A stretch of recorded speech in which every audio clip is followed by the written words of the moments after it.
Bonjour tout le monde et re-bienvenue, je suis Diane Désiel et aujourd'hui je poursuis avec vous la construction du corsage et je fais la dernière pièce qui est la manche de base. Avant de commencer ma construction pour la manche de base aujourd'hui, je vais vous parler de mon nouveau PDF que j'ai fait pour la construction de tous les gabarits. Le PDF est très complet, il y a la prise des mesures. Vous avez, comme je l'avais fait pour certains des autres PDF, j'ai fait des tableaux avec les mesures que j'utilise aujourd'hui et un tableau pour vos mesures personnelles. Vous avez aussi pour chacun le schéma avec certaines des lettres que j'utilise pour faire les plans. Puis il y a aussi les informations pour tracer les courbes, pour positionner vos crans et le déplacement de la pince pour le corsage devant et ainsi que le tracé des capucins. Alors pour faire la manche, vous aurez besoin d'une pièce de papier d'environ 65 cm par 45 cm.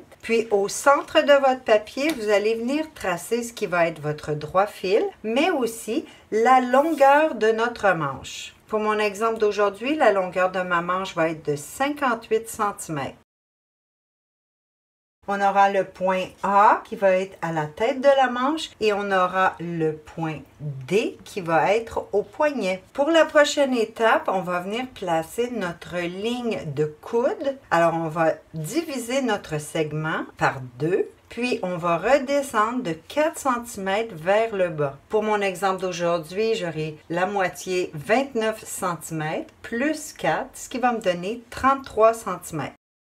Et ce point, on l'appellera C. Le prochain point, ça va être de placer sur notre plan de manche la hauteur de notre emmanchure ou la hauteur de la ligne de biceps. Et pour ce faire, vous deviez aller sur votre corsage, venir tracer un point de la chute d'épaule devant à la chute d'épaule dos.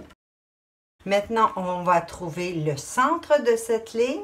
Puis, vous allez mesurer en ligne droite jusqu'au niveau de la ligne de poitrine. Pour mon exemple, j'ai trouvé 19,5 cm. Puis, du point A, vous allez placer votre mesure moins 3,5 cm.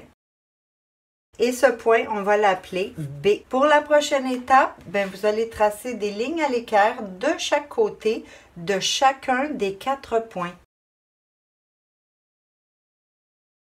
Pour la prochaine étape, on va venir mettre notre largeur de manche au niveau de la ligne de biceps. Et pour trouver cette mesure, c'est un petit calcul. Alors, on aura besoin du 3/8e du tour de poitrine, puis on soustrait 1 cm. Puis ensuite, pour placer notre mesure également de chaque côté, vous divisez par 2. Pour mon exemple d'aujourd'hui, mon calcul m'a donné une mesure de 17,31 cm que je vais venir placer de chaque côté. On aura deux nouveaux points. On aura le B1 et le B2. Maintenant, je me dirige vers le bas, puis à partir de mon point D, je vais venir placer la moitié de ma grandeur ou de ma longueur de poignet de chaque côté. Pour mon exemple d'aujourd'hui, ça va être 11 cm de chaque côté. Puis on a deux nouveaux points, donc le D1 et le D2. Alors le prochain point va se trouver également au niveau de la ligne de biceps. On va venir placer la largeur d'emmanchure. Puis ces références vont nous servir pour nous guider pour tracer notre tête de manche. Ici encore, on devra faire un petit calcul, prendre le 1/8e de la mesure de poitrine plus 5 mm et diviser notre mesure par 2. On divise par 2 parce qu'encore ici, on veut placer moitié-moitié de chaque côté de notre droit fil. Je reviens avec le plan du corsage, juste pour vous montrer que la manche va être cousue dans l'emmanchure. Puis si vous vous souvenez bien, la largeur de B2 à B4, c'était également le 1/8e de notre tour de poitrine. Alors pour aujourd'hui, la mesure que j'ai trouvée est de 6,18 cm, mais quand je vais le placer de chaque côté, je vais également additionner 2,5 cm.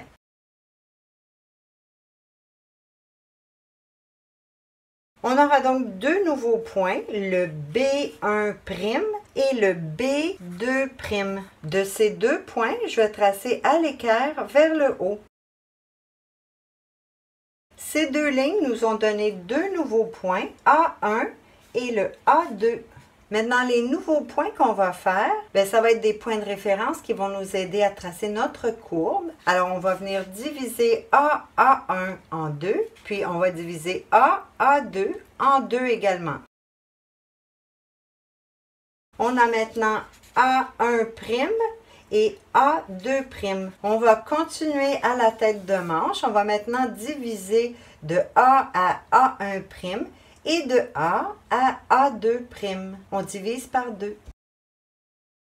On a maintenant deux nouveaux points, donc A1' et A2'. Toujours pour nous aider ou nous guider dans notre courbe de tête de manche, on va maintenant diviser le segment A2, B2'. On divise par 2. Puis on fait la même chose avec le segment A1, B1'. On divise par 2. On aura deux nouveaux points, d'un côté le E et de l'autre le F. Maintenant, on doit déterminer quel côté sera le dos et quel côté sera le devant parce que jusqu'à maintenant, tout est fait exactement symétrique. Pour mon exemple, on retrouvera ici le dos et de l'autre côté le devant. Maintenant, du côté dos, à partir de E, vous allez mesurer 1 cm vers le haut et ça va être notre point E1. Maintenant, on va commencer à relier des points. Vous allez tracer de A1', passer par le E1 et prolonger jusqu'à votre ligne de biceps. Maintenant, du côté du devant, on va relier le A2' avec le point F. Alors, on continue sur la partie du devant. Vous allez prendre votre mesure A2' et la placer à partir de A2' sur le nouveau segment que vous venez de tracer.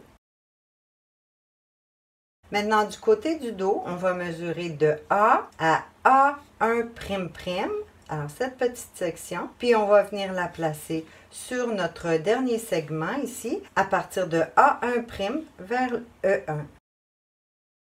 Maintenant, on va tracer de ce nouveau point jusqu'au point A1'. Du côté du devant, on va venir tracer du nouveau point jusqu'à A2'. Enfin, les deux dernières lignes de construction, on va faire les coutures de sous-bras. Donc, on rejoint B1 à D1. Ensuite, on fait B2 à D2. Maintenant, comme vous vous en doutez, il nous reste à tracer nos courbes finales pour la tête de manche. Puis ici, on va s'y prendre un peu comme on l'a fait pour le corsage. On va venir tracer un petit carré à partir du point B2', puis un autre petit carré pour le dos à partir du point B1'. Maintenant, on va relier les deux coins opposés de chacun des petits triangles. Puis on va venir mesurer environ 4 cm du coin sur la ligne oblique pour le devant et environ 4,5 cm pour la ligne oblique du dos. On a maintenant tous les points nécessaires pour tracer notre courbe, mais avant de commencer, j'aimerais vous préciser que vous devriez garder environ 5 mm à l'écart de chaque côté du droit fil. Puis on va courber au devant, on courbe vers le haut jusqu'au point F, puis ensuite on courbe vers le bas en touchant notre référence jusqu'à B2. On fait la même chose de l'autre côté, alors vers le haut, puis vers le bas jusqu'à notre point B1.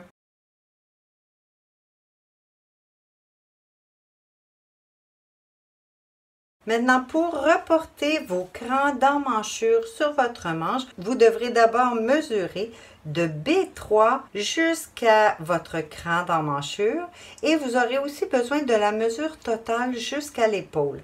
Puis on fait ça pour le dos et le devant.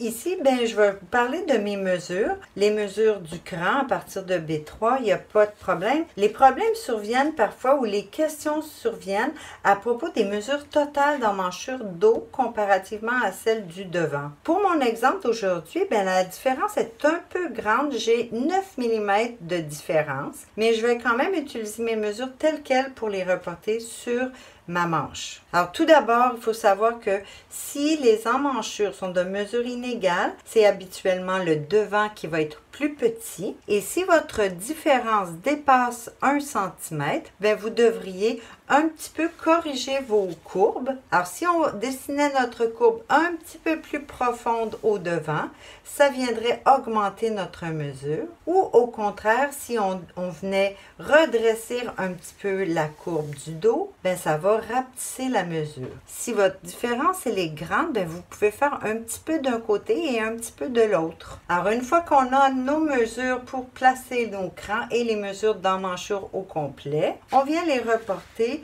à partir du point B2 pour le devant et à partir du point B1 pour le dos. On positionne nos crans. Ici, ben moi, mon habitude pour le dos, c'est un double cran. Alors, je prends toujours la mesure du cran, le premier que je rencontre, c'est celle que j'inscris. Puis le deuxième, ben, il se place 1 cm plus haut. Enfin, ben, cette construction de manche est un petit peu plus compliquée que d'autres constructions de manche parce qu'elle nous permet d'avoir, premièrement, une très belle forme de tête de manche, mais aussi, elle nous donne un peu plus d'aisance. Puis maintenant, bien, ce que je vais vous demander de faire, c'est de venir placer à partir de B1 au dos la mesure complète de l'emmanchure, puis faire la même chose au devant. Comme ça, vous allez pouvoir savoir exactement combien d'aisance ou d'excédent on a à notre tête de manche. Alors maintenant, j'espère que vous voyez bien mes deux références qui indiquent la fin de la mesure des emmanchures. Alors vous pouvez voir ici que j'ai environ 3,25 cm d'aisance, ce qui est tout à fait normal pour ce type de manche. Puis pour placer notre cran d'épaule, bien, on va aller directement au centre de nos deux marques pour placer le cran.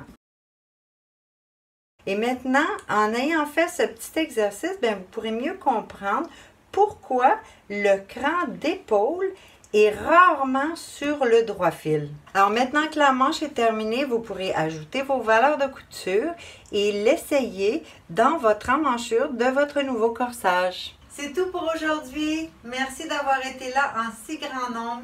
Je vous dis à la prochaine.